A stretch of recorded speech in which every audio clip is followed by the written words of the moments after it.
तर बेसिकली काय आहे की आपण जो विषय बघतोय त्याचं नाव आहे DBMS, RDBMS आणि SQL. काय शब्द आहेत? DBMS, RDBMS आणि SQL हे असे शब्द आहेत. तुम्ही कुठल्याही इंडस्ट्रीमध्ये गेलात, जसं IT इंडस्ट्रीमध्ये तर आहेतच, पण आजकाल ही जी गोष्ट आहे तर ती सगळ्या ठिकाणी तुम्हाला लागणार आहे. काय शब्द आहे? DBMS, RDBMS आणि SQL, म्हणजे ज्याला आपण डेटाबेस म्हणतो, ओरॅकल म्हणतो. तर हे सगळं समजण्यासाठी आपल्याला पहिले थोडं बॅकग्राऊंड माहीत पाहिजे. जसं आपण एखाद्या इंडस्ट्रीमध्ये गेलो, समजा आता ही एक इंडस्ट्री दाखवली, काय या ठिकाणी वाचा, काय हेडिंग आहे? So that is a hospital management system. कशी असेल हॉस्पिटल मॅनेजमेंट सिस्टीम? तर हॉस्पिटलमध्ये कुठल्या कुठल्या एंटिटीज, काय शब्द आहे? एंटिटीज. बघा एंटिटी काय दिसली? वाचा पटपट पटपट. कुठे कुठे? 1 2 3 4. वाचा कुठल्या कुठे एंटिटीज आहेत?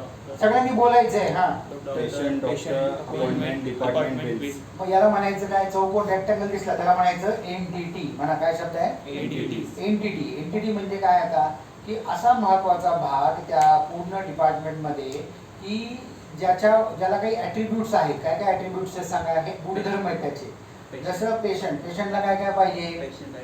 पेशंटला ID आहे, नाव आहे, एखादा मोबाईल नंबर आहे. तुम्ही हॉस्पिटलने काहीतरी नंबर द्यावा लागेल नाही का? तर कुठल्याही पेशंटची युनिक माहिती सगळी स्टोअर करणं इथं गरजेचं आहे. त्याच्यासाठी हे सगळे काय दिले? टेबलसारखे त्याचे ॲट्रिब्यूट आहे. त्याला काय म्हणायचं?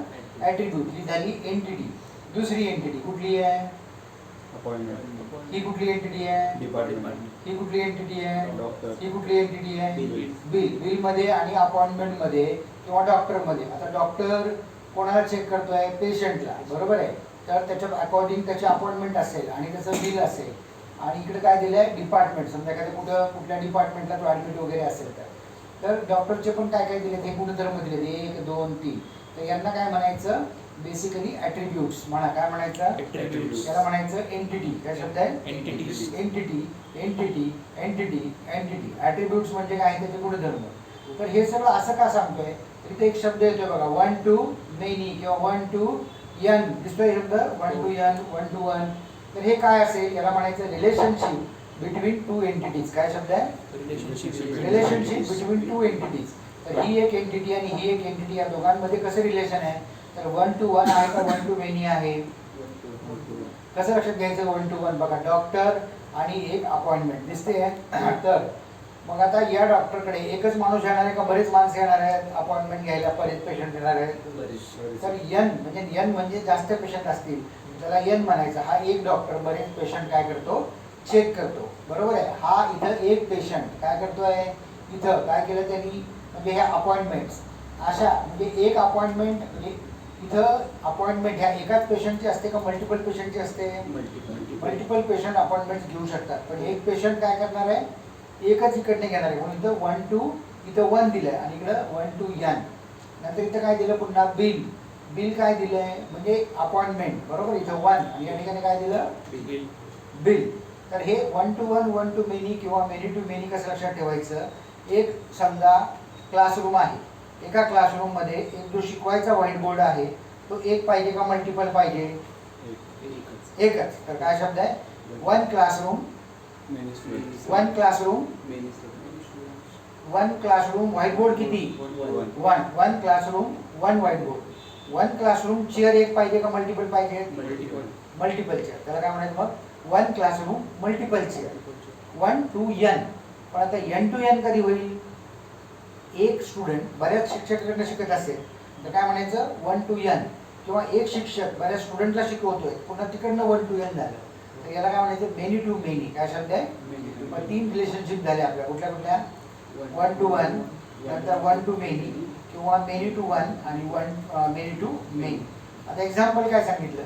जर एखाद्या सोसायटीमध्ये ट्रिप चालली आहे, ते 2 बस केल्यात त्यांनी. एका बसमध्ये सगळ्या लेडीज आहेत, दुसऱ्या बसमध्ये सगळे जेंट्स आहेत. तर सगळ्या लेडीज, प्रत्येक लेडीज काय असेल? दुसऱ्या जेंट्स त्यांचे मिस्टर दुसऱ्या डब्यात बसले. रिलेशनशिप काय? 1 to 1. काय म्हणायचा? 1 to 1. त्यांचे मिस्टर तिथं बसले, त्याला काय म्हणायचं? 1 to 1 रिलेशनशिप. काय लक्षात आलं याच्यावरनं? सांगा काय आहे? कुठल्याही कंपनीत किंवा कुठेही गेले तुम्हाला काय आलं पाहिजे? अशा डायग्राम काढता आले पाहिजे. त्याला म्हणायचं कुठल्याही सिस्टीमची ER डायग्राम काढता आली पाहिजे. आणि त्याच्यामध्ये काय काय? एंटिटीज, रिलेशन, त्याचे टेबल्स आणि 1 to 1 का 1 to मेनी. कळालं हे सगळं? त्याला म्हणायचं डेटाबेस डिझायनिंग. कुठलं कळालं हे? हॉस्पिटल. दुसरं कुठलं आहे? स्कूल. सांगा स्कूलच्या एंटिटीज कुठल्या कुठल्या सांगा पटपट. क्लास, टीचर्स, स्टुडंट, सब्जेक्ट आणि टीचर. मग त्यांचे हे काय आले? ॲट्रिब्यूट्स. त्या ॲट्रिब्यूट्स मध्ये सुद्धा हे अंडरलाईन केलं. हे काय सांगा पटकन? अंडरलाईन केलं काय असतं? पटकन सांगा. त्याला म्हणायचं काय? प्रायमरी की. काय म्हणायचं? का प्रायमरी की म्हणायचं? कारण बघा सब्जेक्ट मध्ये काय? सब्जेक्ट आयडी हा रिपीट नाही झाला पाहिजे. मग प्रायमरी कीचे 3 रूल आहेत. कुठले कुठले सांगा पटपट. नंबर 1 काय पाहिजे? Primary should be unique. पहिला शब्द काय? नंबर 2 काय? Not null. काय शब्द आहे? नॉट नल म्हणजे काय रे? नल नको आहे म्हणजे झिरो नाही. नल आणि झिरो मध्ये खूप फरक आहे. समजा एखाद्याला एक्झाम मध्ये मार्क 0 पडले म्हणजे काय झालं? 0 नापास झाला. पण एखाद्याचे मार्क आणखी माहित नाही, रिझल्ट नाही, रिझल्ट ते काय म्हणायचं? नल आहे. काय म्हणायचं? नल. तर नल म्हणजे काय? Till not non. काय शब्द आहे? Till not non. ते पॉज कर. तर काय काय शब्द झाले? मग 1 to 1, 1 to मेनी आणि प्रायमरी कीचे 3 रूल. आता सब्जेक्ट आयडी मध्ये किंवा स्टुडंटला काय? रोल नंबर कसा पाहिजे? युनिक. पहिला शब्द युनिक. Number 2 not null. काय शब्द आहे? Not null. आणि तिसरा काय पाहिजे? त्याच्यावर बाकीचे कॉलम डिपेंड पाहिजे. सांगा 3 गोष्टी कुठल्या कुठल्या? प्रायमरी कीचे 3 रूल कुठले कुठले?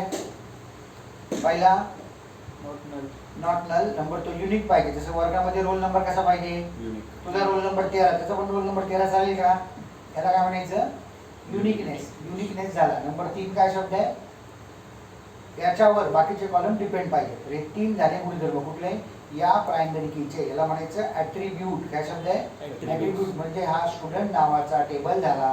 त्याचे हे ॲट्रिब्यूट म्हणजेच काय? कॉलम झाले. त्या कॉलम मध्ये हा कॉलमचे काहीतरी वैशिष्ट्य आहे, या कॉलमचे काही वैशिष्ट्य आहे, या कॉलमचे काही वैशिष्ट्य आहे. काय वैशिष्ट्य आहे? तर ते प्रायमरी की आहे. प्रायमरी कीचे 3 रूल आहेत. कुठले कुठले? Primary key should not be null, it should be unique आणि other column should depend on it. अशा 3 प्रकारचे रूल जे कॉलम फॉलो करतो त्याला प्रायमरी की असं म्हणतात. नंबर दुसरा असतो त्याला म्हणायचं फॉरेन की. काय शब्द आहे? फॉरेन की म्हणजे काय असतं? समजा एखादा स्टुडंटचं काय डिपेंड आहे? समजा त्याच्यावर समजा आपण एक्झाम्पल म्हणूया एम्प्लॉई आणि त्याचं डिपार्टमेंट. तर एक एम्प्लॉई एका डिपार्टमेंट असणार का जास्त डिपार्टमेंटमध्ये असणार? एक एम्प्लॉई एका डिपार्टमेंट. एका डिपार्टमेंटमध्ये एकच एम्प्लॉय असतो का जास्त एम्प्लॉय असतात? जास्त एम्प्लॉय. म्हणजे काय झालं? एक एम्प्लॉई काय म्हणजे एकाच डिपार्टमेंट. एका डिपार्टमेंटमध्ये मल्टिपल एम्प्लॉय म्हणजे 1 to n झाला. मग आता इथं काय शब्द आहे? तर एम्प्लॉय टेबलमध्ये एक कॉलम प्रायमरी की आहे. कुठला? Employee number. Employee number repeat असतो का एम्प्लॉय टेबलमध्ये? नाही. मग त्याला काय झालं? प्रायमरी की. मग प्रायमरी कीचे पुन्हा 3 रूल कुठले सांगा पटपट. Primary key should be unique, it should not be null आणि अदर कॉलम त्याच्यावर डिपेंड पाहिजे. तर एम्प्लॉय टेबलची प्रायमरी की झाली एम्प्लॉय नंबर आणि इकडे डिपार्टमेंट टेबलची काय झाली प्रायमरी की? Department number. मग हा डिपार्टमेंट नंबर याची प्रायमरी की मी एम्प्लॉय टेबलमध्ये ठेवली, त्याला म्हणायचं फॉरेन की. काय शब्द आहे? सांगा मग काय काय शब्द झाला? प्रायमरी की आणि फॉरेन की. एका टेबलची प्रायमरी की दुसऱ्या टेबलमध्ये ठेवली त्याला काय म्हणतात? फॉरेन की. तर हे सगळे शब्द तुम्हाला माहीत पाहिजे. कशामध्ये? डेटाबेस. आता बँक मॅनेजमेंट सिस्टीम. सांगा कस्टमर हा काय झाला? एंटिटी. याचा हा काय झाला? प्रायमरी की. ब्रँच ही झाली प्रायमरी की. अकाउंट नंबर ही झाली प्रायमरी की. लोन आयडी नंबर ही झाली प्रायमरी की. कळालं? तर हे 1 to 1, 1 to मेनी आणि ह्या एंटिटीज एकमेकाला जोडल्या त्याला म्हणायचं रिलेशन. आणि हे जे डायग्रॅम आहे याला म्हणायचं एंटिटी रिलेशनशिप डायग्रॅम. तर अशा मिनिमम 10 ते 12 डायग्रॅम तुम्हाला कळल्या पाहिजे, जेणेकरून तुम्हाला ERDची प्रॅक्टिस होईल आणि सगळं डेटाबेस कळेल. कुठलं झालं? Tours and travel. सांगा काय काय दिसेल एंटिटीज? वाटा पटपट. Customer, booking, road package, transport, hotel, कळायला लागलं? तुम्हाला एंटिटीज कळायला पाहिजेत, त्याचे ॲट्रिब्यूट्स कळायला पाहिजेत, त्यांच्या प्रायमरी की कळायला पाहिजेत, 1 to 1, 1 to मेनी रिलेशनशिप कळायला पाहिजेत आणि हे रिलेशन दिलेले आहेत आणि प्रायमरी की आणि फॉरेन की एवढे शब्द तुम्हाला कळायला पाहिजेत. तर हे सगळे शब्द म्हणजेच काय? Basically DBMS. हे काय झालं? Hotel management system. पहा काय दिसतंय? रूम, नंतर काय पुन्हा गेस्ट, नंतर रिझर्वेशन, नंतर हे बिल. हे सगळं काय झालं? Entity relationship diagram. आणि याच्यामध्ये काय काय शब्द आले? एंटिटी, प्रायमरी की, हे ॲट्रिब्यूट्स, हे रिलेशन, हे 1 to n म्हणजे 1 to n म्हणजे 1 to मेनी किंवा मेनी to 1 आणि हे पुन्हा त्याचे ॲट्रिब्यूट, ही एंटिटी आणि यांचे झाले रिलेशन प्रायमरी की आणि फॉरेन की. कळाले शब्द? हे सगळं एवढं एखाद्या कुठल्याही बिझनेसमध्ये तुम्हाला अशी काय करता आली पाहिजे त्याची एंटिटी रिलेशनशिप डायग्राम. तर असाइनमेंट काय आपली, मी 5 ते 6 इथं यादी काढून दाखवल्या. तुमचं काम काय काय, जसं मी एखादं हॉस्पिटल मॅनेजमेंट काढले, तुम्ही हॉटेल मॅनेजमेंट काढलं, किंवा हॉस्टेल मॅनेजमेंट करा, किंवा एअरलाईन रिझर्वेशन सिस्टीम काढा, किंवा बसमध्ये तिकीट बुकिंग काढा. तर यांच्या सगळ्यांचं काय करता आलं पाहिजे, ER डायग्राम काढता आलं पाहिजे. त्याच्या प्रायमरी की कुठल्या, फॉरेन की कुठल्या, हे सगळं करता आलं पाहिजे. यस, पॉज करतो.